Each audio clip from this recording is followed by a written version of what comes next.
Hello, and welcome to Self-Care is Sexy. My name is Chris, and I'll be your host. We're a podcast that's here to generate and share self-care ideas with each other. Last episode was all about the things that you might not be aware of that you're doing that are actually killing your chances at self-care. And they're things that we do every single day, and unless you change how you're doing these things, you're never going to convince yourself that it's okay to take time for self-care. If you missed that episode or want to catch up on any past episodes, you can find us on iTunes, iHeartRadio, Spotify, Stitcher, Spreaker, Podbean, PodNation, Amazon Music, and at our website, www.selfcareissexy.com. Okay, I want to give you a quick preview of what to expect from today's show. Today, I want to go over two very different types of self-care, preventative and restorative self-care. I'm going to give you some examples of each of them, and I'm going to go through the pros and the cons of both and talk about when it's best to use each kind of self-care. There's lots to get to today, but first, some housekeeping notes. All right, buckle up, kiddies. We've got a pretty deep dive into preventative and restorative self-care. These are two very distinct types of self-care, and knowing the difference between the two is really going to help you focus your efforts where you need them most, when you need them most. Because let's be honest, we're all crazy busy, on fire with all the responsibilities, all the side hustles, all the chores, all the duties, all the jobs, all the things, and we still need to find time and make ourselves the priority. In order to do so, in order to be very effective in how we utilize our time, it's really important to distinguish between what kind of self-care you need. Now, if you are a new listener to the show, welcome. Hello, I'm Chris. I cuss a lot. I'm pretty crazy town, but I've got a lot of great ideas on how to help you get self-care and how you can make yourself a priority without feeling guilty or shitty about your choices or like you're the worst person ever. And in doing so, I want to just take a moment and say, if you're new to self-care, if self-care is really uncomfortable for you, and even the idea of listening to this podcast kind of gives you that cringy eye roll feeling, it's really important that you just focus on and start where you're at. This is a deep dive into very specific kinds of self-care. And if you're at that point in your relationship with yourself that you are doing absolutely zero bud kiss, nothing for self-care, as a matter of fact, you're closer to the self-harm category, then I want you to just dial it back and take this episode with a grain of salt, because this is a lot of information that might be uncomfortable to receive if you're not even in the right realm thinking about how self-care is good for you.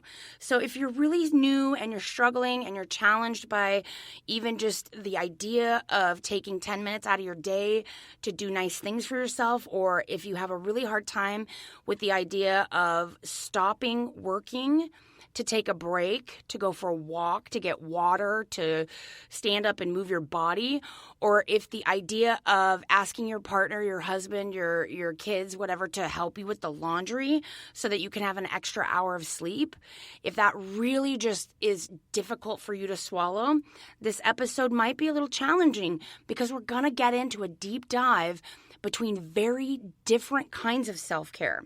So if you're new, always just start small and slow so that you're not overwhelmed.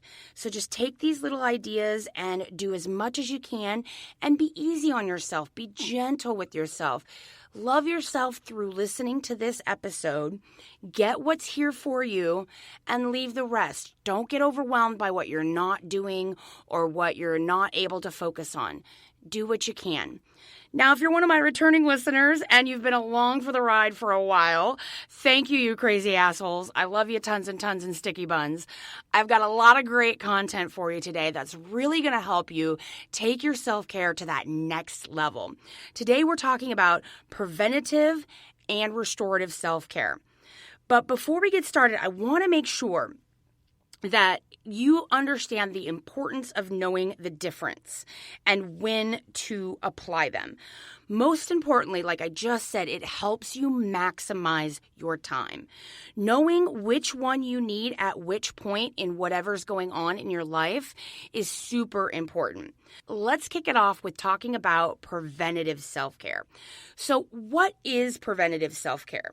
Well, the long story short, and if you've been listening to me a while, the Chris notes of it is that preventative self-care is the self-care, the self-love, the compassion that we show ourselves when things are going good and nothing's fucked, right? It's pretty even keel.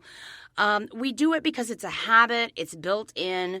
Preventative self-care it's just what it sounds like. It prevents anything from happening. It prevents that dip in our mental health. And it really is there to, prevent us from getting into crisis mode. It's really a lot about consistency. So preventative self-care is the thing that you're doing on a daily basis, right? If you've got a sleep routine, that's your preventative self-care. If you've got, a set amount of water that you like to drink every day to keep your body hydrated, to keep you energized, and to just keep you feeling great, that's preventative self-care. The main point that we need to really consider about preventative self-care is that sometimes it's the hardest self-care to remember to do. So some tips that I have around ensuring that you've got a consistent preventative self-care plan in place is to use the app, the Habit app, or to use some sort of tracking device that helps give you that little check off, little dose of endorphins from finishing something on your task. I use that Habit app. I've talked about it a lot. I use it to check off 4 main things that are considered absolute non-negotiable self-care things that I do for myself, which are I meditate for at least 7 minutes a day. I drink at least 64 ounces of water a day. I do what's called a 24-hour plan. I'm a part of a no BS weight loss system. I've talked about it before. If you want information, I'll link it to the show notes. And the 4th thing is I do at least 30 minutes of activity a day. Now, this is a baseline. These are the preventative self-care things that I do that I try to consistently hit. Am I perfect? Hell fuck no. None of us are. And that's not what we're trying to do. We're not trying to be perfect. We're just trying to create a baseline of self-care that we're doing every day to help prevent us from burning out, getting into crisis mode, and some of the other mental health things that come along with not taking care of yourself. So again, if you're new and this seems overwhelming and you're thinking to yourself, Jesus, Chris, I don't have time to even sit down and do 1 thing a day for self-care, let alone 4 and track it on an app, etc., etc. That's fine.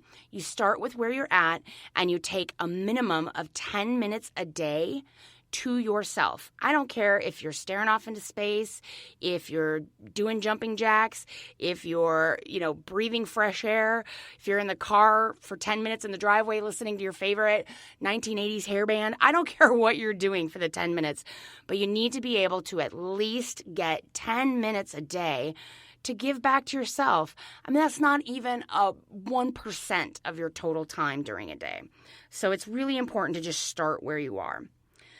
All right, now that we've talked about what preventative self-care is, I want to give you the 5 reasons it's really good for you. Number 1, it keeps you evened out. And this is so important, my friends. When we are consistently engaged in preventative self-care, it's going to help us regulate ourselves in so many ways. I think the biggest issue that a lot of people have if they have a hard time with self-care is the emotional regulation piece. Because there is a lot of emotional work that goes around being able to take care of yourself consistently. And preventative self-care is going to help you even out those emotions.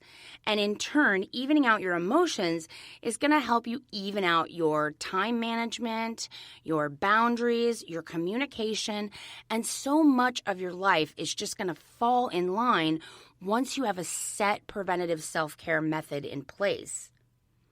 Number 2, it's really good for you because it's not a lot of work. It's built in. Preventative self-care is a habit, so there's not too much effort involved. This goes back to laying that groundwork. What is one thing that you can do for yourself every single day that is giving back to you?